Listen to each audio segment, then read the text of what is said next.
रात के 12 बज रहे थे। चारों तरफ घना अंधेरा था। उस घने अंधेरे में सभी लोग अपने अपने घरों में ईद की खुशियां मना रहे थे, क्योंकि उन्हें ईद का पहला चांद दिख चुका था। वो सभी लोग अपनी खिड़कियों से ईद का चांद देख रहे थे कि तभी उन्हें ईद के चांद में पैर लटकाए हुए एक भयानक चुड़ैल दिखाई देती है।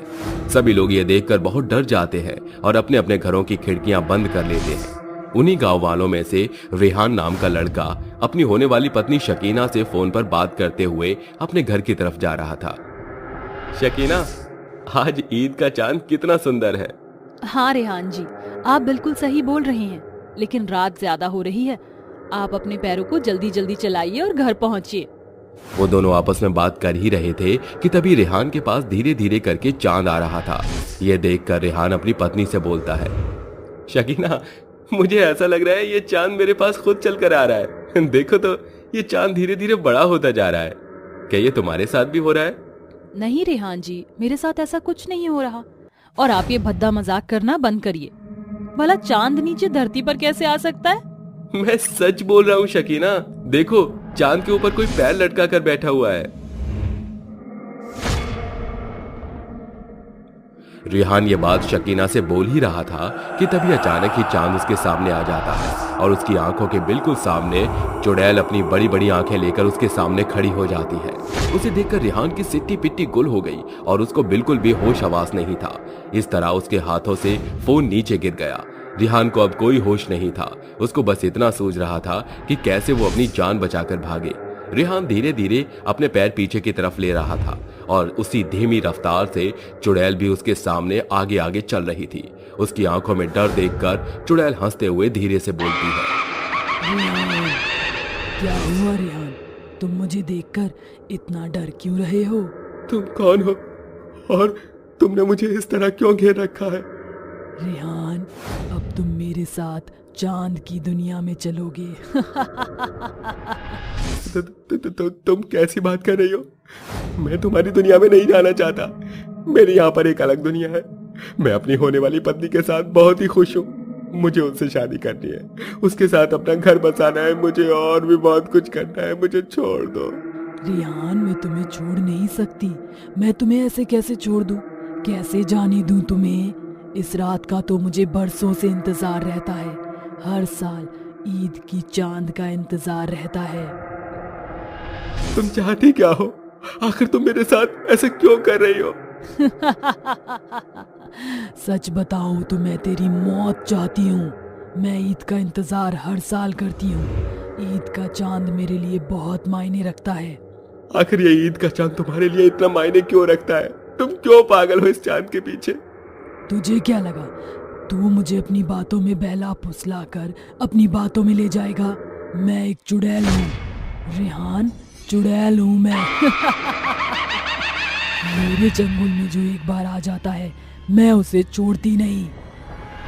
इतना कहकर चुड़ैल चांद के ऊपर खड़ी हो जाती है और अपनी भूतिया शक्ति से एक हाथ में कटार ले आती है और दूसरी हाथ से रेहान के बालों को खींचती हुई उसे हवा में लटका देती है। जिसके बाद चुड़ैल उसकी गर्दन उस कटार से काट कर उसके धड़ को अलग कर देती है। इस तरह अब रेहान की एक भयानक मौत हो गई थी।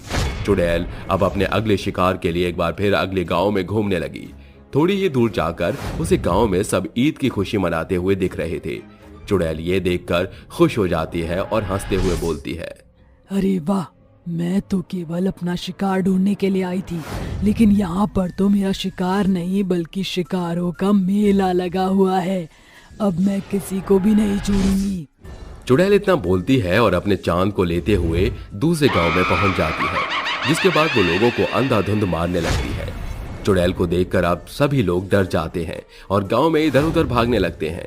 ये देखकर चुड़ैल खूब तेज तेज हंसने लगती है और जैसे ही चुड़ैल हंसती है वैसे ही चांद की चमक और ज्यादा तेज हो जाती है और उस रोशनी के नीचे खड़ी होकर चुड़ैल अपने दोनों हाथों को फैलाते हुए बोलती है, ये चांद सिर्फ और सिर्फ मेरा है। ये चांद मेरा है। अगर इस चांद की तरफ कोई भी देखेगा तो मैं उसको मौत के घाट उतार दूंगी। इतना कहकर चुड़ैल वहां से अब अपने आप गायब हो जाती है। गांव में लाशों का ढेर दिखाई देने लगा। ये सब देखकर सभी गांव वाले अपने अपने परिवारों के लिए फूट फूट कर रोने लगे। उनमें से एक शकील नाम का लड़का अपने गांव वालों से और अपने मुखिया से बोलता है, ये चुड़ैल कौन थी और क्यों इसने हमारे गांव वालों को इस तरह बेरहमी से मारा? हमें इसका राज पता लगाना ही होगा। परंतु वो कैसे बेटा? हम चुड़ैल का राज कैसे पता लगाएंगे?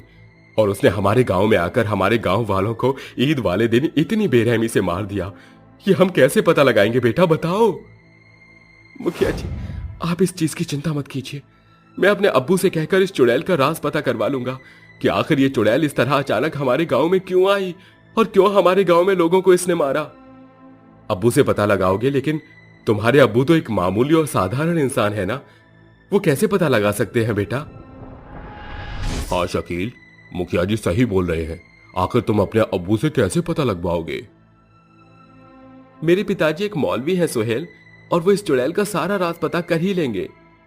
इतना कहकर शकील अपने घर में जाता है और अपने अब्बू को सारी बात बता देता है, जिसके बाद उसके अब्बू अब व्हील चेयर पर बाहर आते हैं और अपनी कुरान की आयतों को पढ़ना शुरू कर देते हैं। जिसके बाद चुड़ैल उन सभी के सामने आती है और उस मौलवी से बोलती है, मौलवी, तू अपनी कुरान की आयत सुरह बंद कर दे, वरना मैं यहाँ पर किसी को भी नहीं छोड़ूंगी। पहले तू मुझे ये बता कि तू यहाँ पर क्यों आई है और क्यों तू लोगों को मार रही है। नहीं बताऊंगी, तुझे जो करना है कर ले, लेकिन मैं तुझे अपना सच नहीं बताऊंगी। मौलवी अपने कुरान की आयतों को पढ़ता रहता है, जिसके बाद चुड़ैल कमजोर होते हुए बोलती है, बताती हूँ, मैं एक बुरी आत्मा हूँ और कब्र में से आजाद हो चुकी हूँ। मैं चांद की दीवानी हूँ, क्योंकि मुझे ईद के चांद की रोशनी से शक्तियाँ मिलती हैं और इन शक्तियों से मैं लोगों को मार कर खाती हूँ। मुझे ईद के चांद का बेसब्री से इंतजार रहता है, और जिस दिन ईद का चांद निकलता है उस दिन मेरी शक्तियाँ दोगुनी हो जाती हैं। इस रात मैं बहुत ही शक्तिशाली आत्मा बन जाती हूँ। ईद के चांद से मुझे बहुत ही ज्यादा शक्तियाँ मिलती हैं और मैं सिर्फ और सिर्फ इस गांव में नहीं, बल्कि पिछले 5 सालों से अलग अलग गांव में हर ईद वाली रात चांद की रोशनी में आती हैं और लोगों को मार कर जाती हूँ। इतना कहकर चुड़ैल वहां से अपने आप गायब हो जाती है। ये देखकर मौलवी गांव वालों से बोलता है, ये चुड़ैल बहुत ही ज्यादा ताकतवर हो चुकी है, अब ये वापस नहीं आएगी। इसको अगर मारना है तो हमें अगले दिन का इंतजार करना पड़ेगा, क्योंकि ये चुड़ैल ईद की चांद की दीवानी है और ईद का चांद की रोशनी पड़ते ही ये बहुत ज्यादा ताकतवर हो जाती है। इसको मारना मुश्किल ही नहीं, नामुमकिन है, इसलिए हमें कल का इंतजार करना होगा। वो सभी लोग इतनी बातें करके अपने अपने घरों में चले जाते हैं और अगली रात मौलवी कुछ लोगों के साथ अपने गांव में बैठ जाते हैं। आज के दिन चांद नहीं निकला था, इसलिए मौलवी अपने कुरान की सुरह को एक बार फिर पढ़ने लगते हैं। चुड़ैल हवा में उड़ते हुए उस गांव में एक बार फिर आती है और गुस्से में चिल्लाकर बोलती है, तुझे अपनी जान प्यारी नहीं है, इसलिए तूने मुझे एक बार फिर यहाँ बुलाया है। अब तू नहीं बचेगा मौलवी। चुड़ैल उसकी गर्दन पकड़ने के लिए उसके पास जा ही रही थी कि तभी पीछे से कुछ गांव वाले उसको रस्सी में जकड़कर पेड़ से बांध देते हैं और कुछ लोग अपने हाथों में मशाल लेकर चुड़ैल को आग लगा देते हैं। चुड़ैल तड़पते हुए मरने लगती है और मरने से पहले वो मौलवी और बाकी गांव वालों को धमकी देते हुए बोलती है, आज तो मैं जा रही हूँ, आज तो तुम लोगों ने मुझे खत्म कर दिया, लेकिन मैं फिर आऊंगी, अपनी मौत का बदला लेने वापस जरूर आऊंगी और फिर तुम सबको मार कर जाऊंगी। इस तरह चुड़ैल जलकर भस्म हो गई, जिसके बाद अब उस गांव से उस चुड़ैल का साया हट गया था और सभी लोग अब अपनी ईद अच्छे से मनाने लगे और एक साथ खुशी से मिलजुल कर रहने लगे। रात के अंधेरे में खिड़की पर क्यों खड़े हो? अगर गलती से भी उनकी नजर हम पर पड़ गई तो हमारा बचना नामुमकिन है। वैसे भी वो एक एक करके हम सबको मारकर अपना शिकार बना ले जाएंगे। चारों तरफ रात का घना अंधेरा छाया हुआ था, पर फिर भी गांव में रहने वाला हर एक इंसान अब तक जागा हुआ था।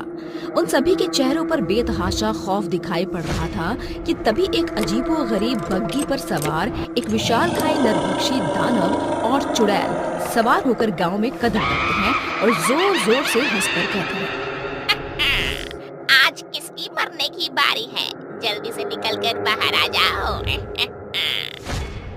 सभी चुड़ैल की आवाज को साफ सुन पा रहे थे, पर कोई भी बाहर नहीं आता है, जिसके कारण बौखलाया हुआ आतंकी नरभक्षी जमीन पर जोर से अपने पंजे पटकता है कि गांव की जमीन बेकाबू होकर भूकंप की तरह हिलने लगती है और नरभक्षी दानव कहता है, मूर्ख गांव वालों, ये लुका छुपी का खेल नहीं चलने वाला।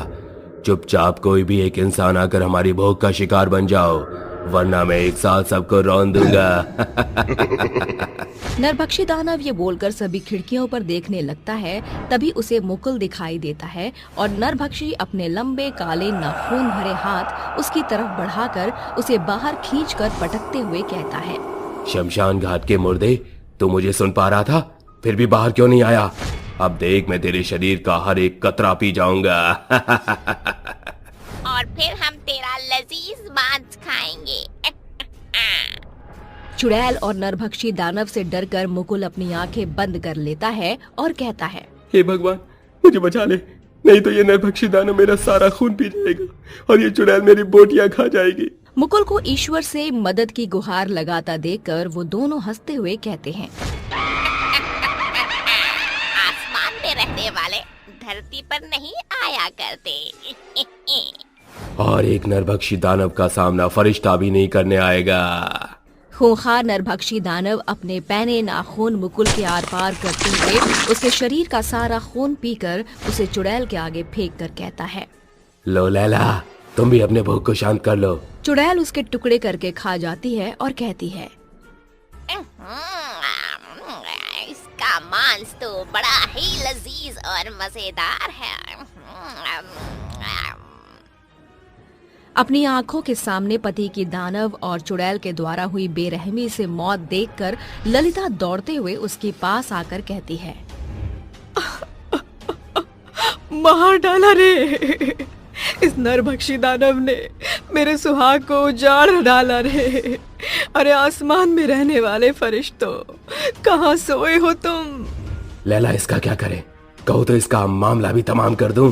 तुम्हें तो पता है ना कि हम एक दिन में एक इंसान का शिकार कर सकते हैं। इसे हम कल तक के लिए जीवित छोड़ देते हैं। सही कह रही हो तुम, क्योंकि मुझे भी ताजा शिकार करने की आदत है। इसके बाद दोनों अपनी शैतानी बग्घी पर सवार होकर जंगल की ओर रुख कर लेते हैं और थोड़ी दूर जाकर विलुप्त हो जाते हैं। अगली सुबह सभी बातें करते हुए कहते हैं, पता नहीं आसमान में रहने वाले फरिश्ते कहाँ सो गए हैं, जो उन्हें हमारा ये असर दिखाई नहीं पड़ रहा। वो नरभक्षी दानव और वो खूंखार चुड़ैल हम सभी को ऐसे ही एक एक करके अपनी भूख का शिकार बना लेंगे और हम कुछ न कर पाएंगे। आदमखोर नरभक्षी दानव हम सभी को हमारे ही गांव में गुलामों की तरह कैद करके रखा है। बिना उसकी मर्जी के हम यहाँ से बाहर नहीं जा सकते हैं। अब तो ऊपर वाला ही अपने नेक फरिश्ते को भेजकर हमें बचा सकता है, वही इनका खात्मा करेंगे। सभी के दिलों में काफी डर था और थोड़ी देर में फिर से रात होती है। नरभक्षी दानव और चुड़ैल एक बार फिर से गांव में कदम रखकर कहते हैं, जाओ मेरे नरभक्षी मित्र, उसे बाहर निकाल कर लाओ। आओ ललिता, अपनी मौत को बुलाहट सुनकर बाहर आओ और आकर हमारी भूख मिटाओ। ये नरभक्षी दानव तो मुझे ही पुकार रहा है। आज ये हैवान मुझे भी मार देंगे। इन जिंदा इंसानों के कानों को एक बार में सुनाई नहीं देता।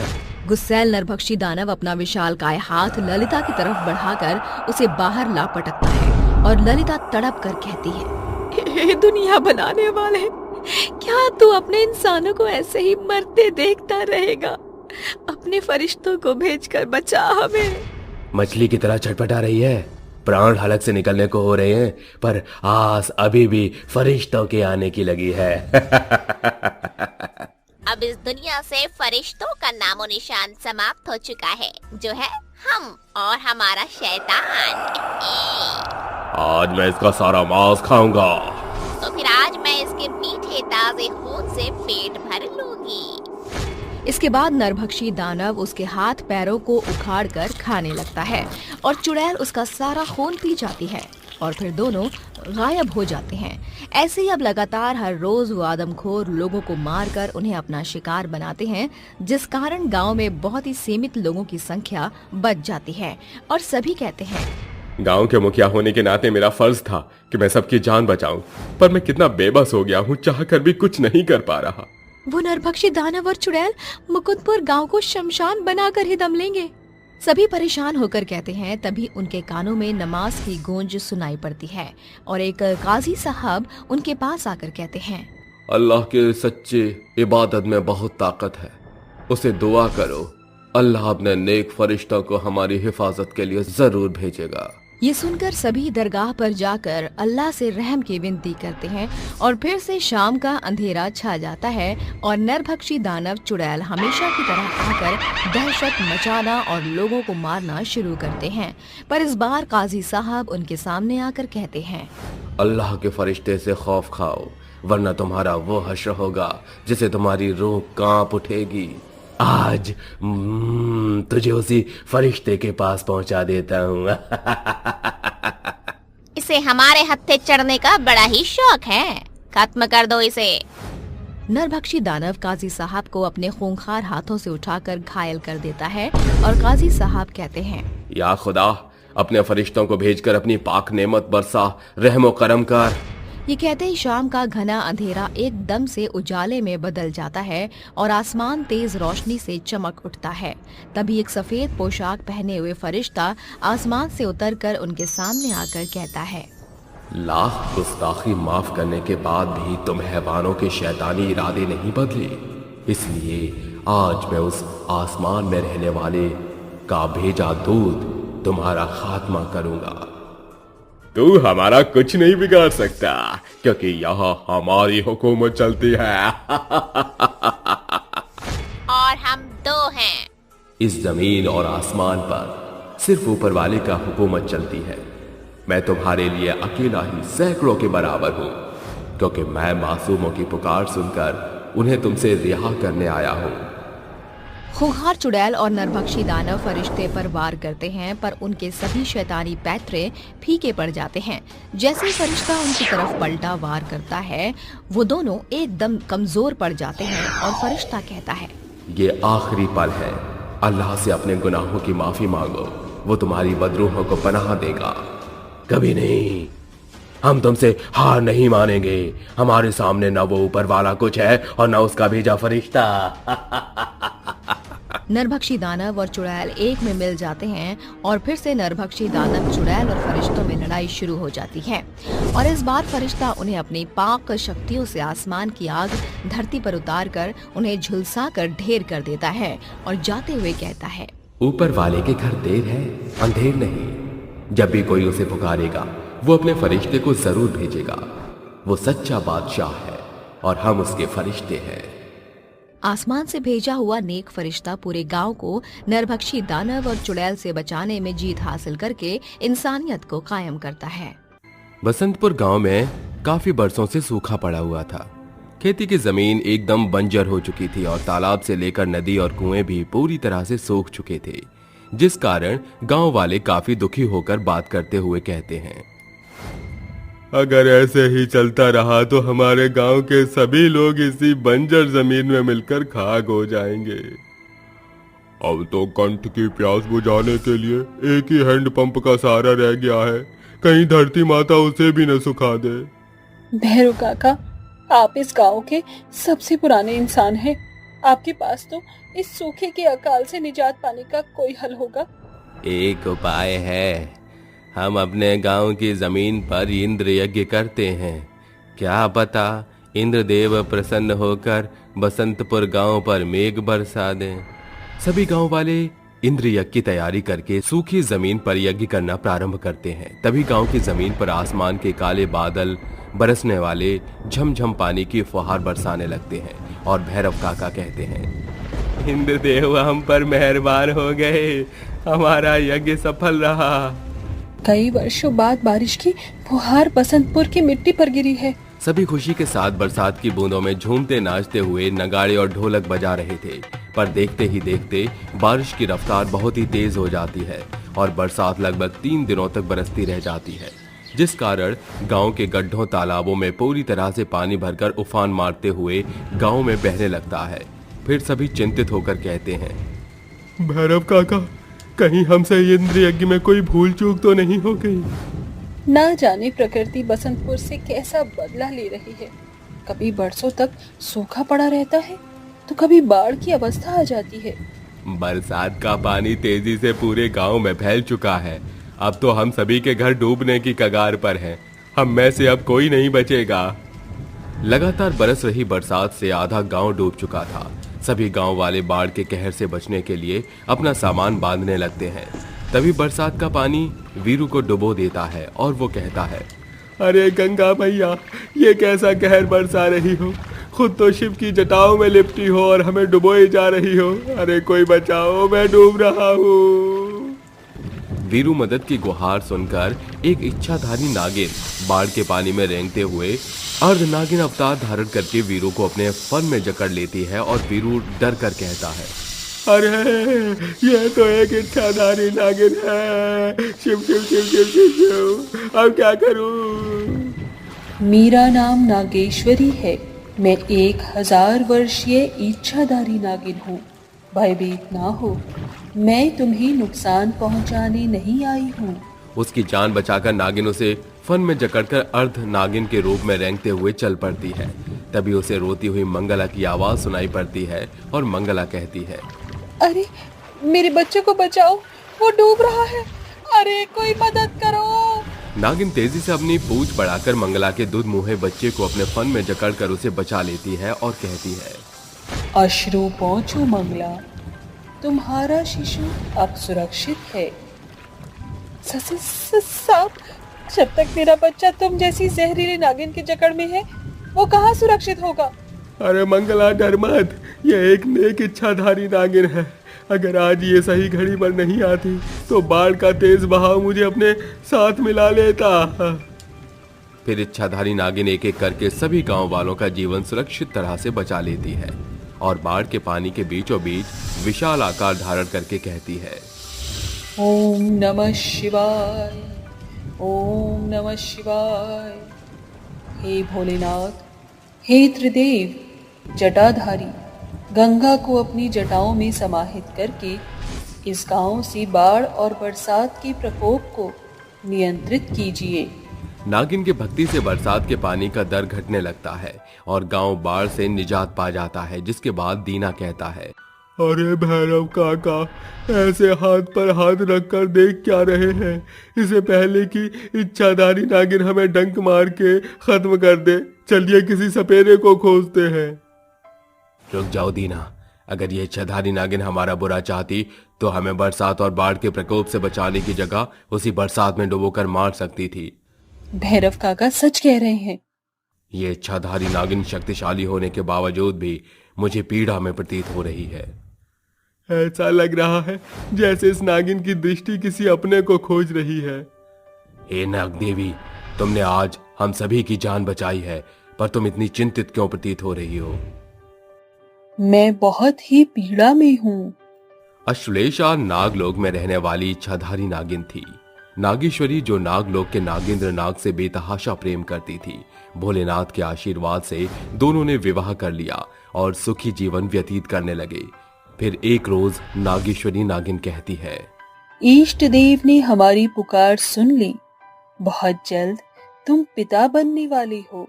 इसका तात्पर्य तुम गर्भवती हो।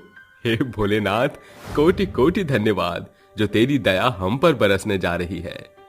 समय बीतता चला जाता है और नागेश्वरी नागिन की गर्भावस्था का आखिरी महीना अपनी चरम सीमा पर होता है, जिसके बाद उसे पुत्र की प्राप्ति होती है।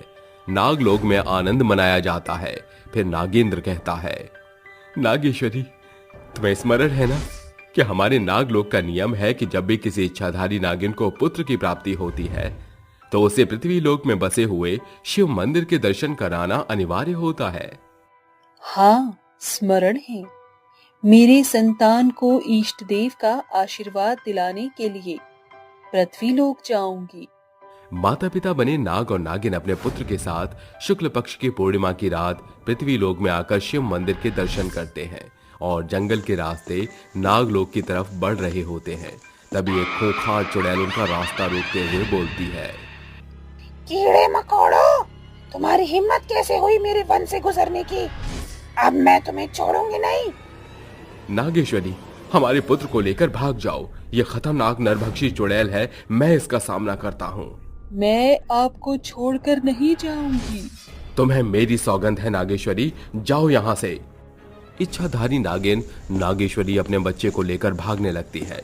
तभी खूंखार चुड़ैल नागिन को जान से मारकर इच्छाधारी नागिन को आगे से घेर लेती है और उसका बच्चा छीन कर कहती है, अब मैं इसकी बलि दूंगी। मैंने उस चुड़ैल का दूर तक पीछा किया, पर वो इस गांव में आकर विलुप्त हो गई और उसी ने इस मौसम की बरसात को सूखी में बदल दिया था। परंतु मैंने आप सभी की चिंता भरी बातें सुन ली थी, इसीलिए मैंने अपने इष्ट देव से गुहार लगाई और उन्होंने इस गांव में बरसात की। अब बताइए नाग देवी, हम आपकी किस तरह से सहायता कर सकते हैं? मुझे पूर्ण आशंका है कि वो चुड़ैल मेरे शिशु को लेकर किसी पेड़ में समा गई है। आप सभी उसे खोजने में मेरी सहायता कीजिए। चुड़ैल आग से डरती है, उसे बाहर निकालने के लिए हमें हर एक पेड़ के चारों ओर काले तिल के तेल का दिया जलाना होगा। उस शक्तिशाली दिए की लौ से चुड़ैल कमजोर पड़कर बाहर निकल आएगी, फिर मैं उसका खात्मा कर दूंगी। गांव वाले दिया का प्रबंध करके एक एक पेड़ को दियों से घेर लेते हैं। तभी एक सूखे बंजर पेड़ से चुड़ैल नागिन के बच्चे को बाहर निकालती है और नागिन उसे अपने फन में जकड़ कर कहती है, मैं तुझे मौत देकर अपने पति की मृत्यु और अपने बेटे के हर एक सिसकियों का हिसाब चुकता करूंगी। तो मुझे नहीं मार सकते कमजोर नागिन। हे भोलेनाथ, अपने भक्त की पुकार सुन और अपनी शक्तियों का स्वरूप बरसात की बूंदों के रूप में इस शैतानी चुड़ैल पर बरसा दे। नागिन के इतना कहते ही आसमान से मूसलाधार बारिश की बूंदें बरसने लगती हैं और एक एक बूंद चुड़ैल की खाल को छील देती है। चुड़ैल बरसात के पानी में बुरी तरह से जलकर खाक में मिल जाती है और नागिन अपने बच्चे को बचाने में सफल हो जाती है।